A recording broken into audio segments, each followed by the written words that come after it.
বিগত দিনগুলো 16 ডিসেম্বর বিজয় দিবস যেভাবে পালিত হয়েছে, 2024 সালের 16 ডিসেম্বর অন্যরকমভাবে পালিত হয়েছে। বিগত দিনগুলো যত 16 ডিসেম্বর বিজয় দিবস পালিত হয়েছে সবগুলো তো মাইক বাজতো, গান বাজনা হতো, হই হুল্লোড় হতো, শব্দ দূষণ হতো, রাস্তায় রাস্তায় খিচুড়ি বিরিয়ানি হতো, মারামারি হতো। কিন্তু 2024 সালের বিজয় দিবসটা অন্যরকম এই কারণেই, এখানে কোনো খানাপিনা নেই, অতএব মারামারি নেই। এখানে কোনো মাইকের শব্দ নেই, অতএব শব্দ দূষণ নেই। আছে শুধু জাতীয় পতাকা নেড়ে শহীদদের প্রতি শ্রদ্ধা জ্ঞাপন করা।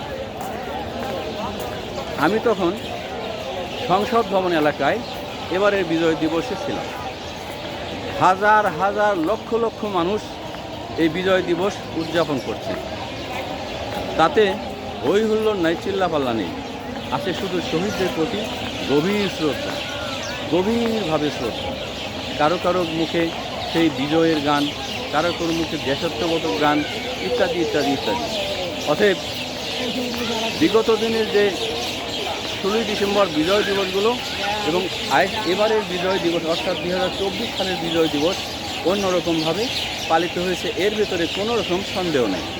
আপনারা যদি আমার সাথে একমত হয়ে থাকেন তাহলে কমেন্টে জানান।